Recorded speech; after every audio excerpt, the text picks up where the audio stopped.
delighted to join this conversation, to be with you all. This is a great treat in many ways because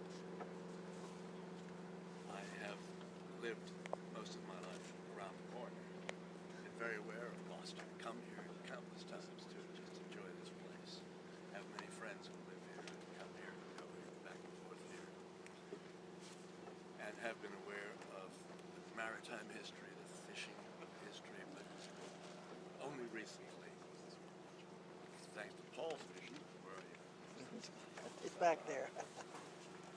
Paul's introduction of this idea of the aquarium here, because I really began to think more widely about Gloucester. And I want to second what Mark said so very eloquently just a few minutes ago, that to do the kind of thing that we're talking about, that Paul's been talking about, does require a huge commitment, passion from the community here. It is not going to happen because others come like Santa Claus and deliver things to you, and it hasn't happened in any of the communities in which I've worked.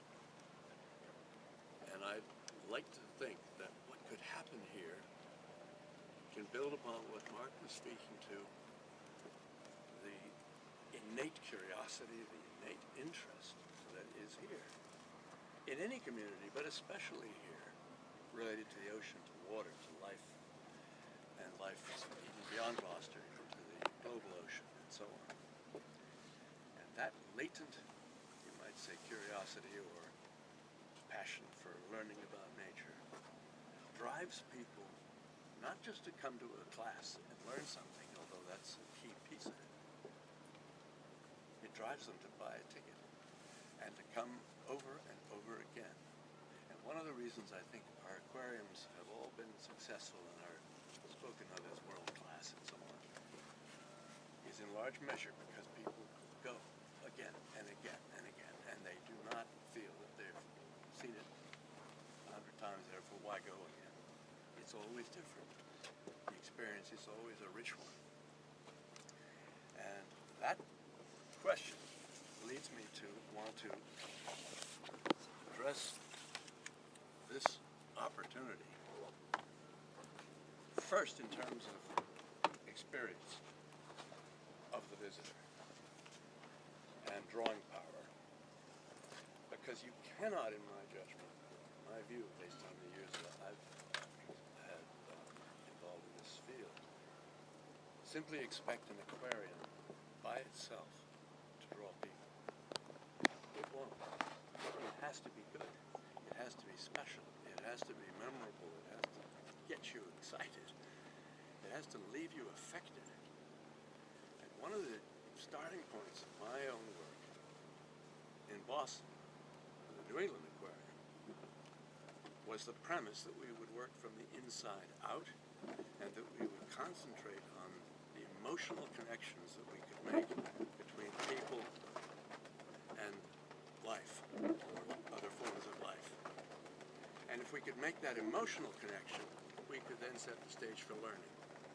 Because I'm convinced, totally convinced now about a lifetime of work on this, that until that emotional connection is made, the person who reads the label or reads that wonderfully written paragraph of good science may take away nothing, or almost nothing. Whereas if they've been touched because they came close to that little nudibranch or whatever it was that they might be looking at through the acrylic window or in the open the terrestrial animal, if they're moved by it, if they're somehow drawn to it, like the wonderful remark that E.O. Wilson made, that we're all drawn to nature like moths to a porch light.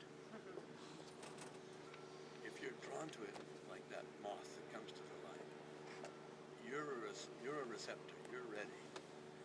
And so every one of our projects has been based on that search or that premise. And it began, really, for me, in Boston.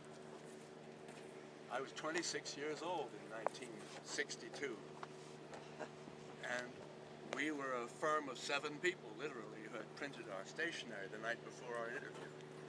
And when I gave our first slide presentation about what is an aquarium, it wasn't about architecture, it was about the public experience. And as I started the presentation, the slides were upside down. So I had to, with my colleagues, very anxious, who were sitting there with me, I had to make chat with these crusty Brahmin trustees while turning 80 slides over one by one in a carousel tray. And actually I was told later that that helped because it broke the ice.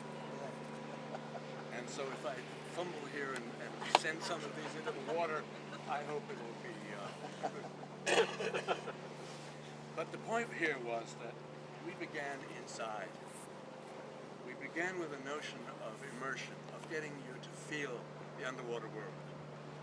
And the Boston Aquarium came to be because of this dark space, this three-dimensional approach, this linear experiential approach. It was an exhibit design first, and it only became a building later. And the control of light, and the control of the view, and the rhythm of that view. This is not architecture now. I'm talking in ways that a filmmaker might talk. There was a rhythm to the linear experience, and those of you who know this building because it's around the corner are aware that it's a linear path, and that you go from detail to the general, back to detail to the general.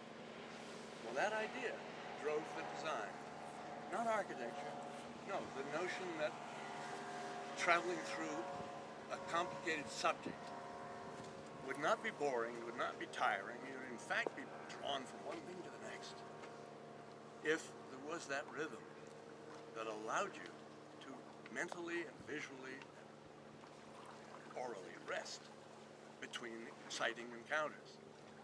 So when you look out into the big space around the big tank, that's a moment of rest. There's some bigger exhibits that we have there, of course, but overall it's relief followed by intensity, relief followed by intensity. Well, that drove the design, and then out of that came a box, a concrete box, which over the years was enriched by expansion and so on. I won't go into all of that. But the key to this was that when we opened in 1969, and it was the first of its kind, no aquarium had been done in this way before, there was a public response. Roughly 800,000 people came in that first year, and it had been predicted we might get 400,000 or 500,000. And the next year it was more, and the next year it was more. We reached 1 million visitors about the third or fourth year.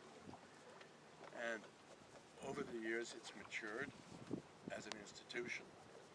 It's grown because it is serving its community, I think, very well. Its educational programs with the schools and so on are very good.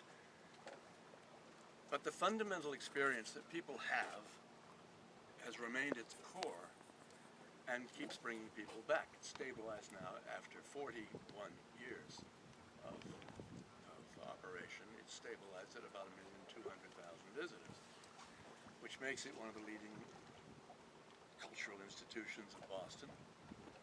Holds its own with the Science Museum, is very well managed and operated, runs very good programs, does research, apropos of what Mark was saying, and has, I think, distinguished itself globally in many, many ways. And it's an economically viable entity, even though it's had its problems over the years, and everybody here probably knows about its difficulties, its cycles. But overall, it's a success.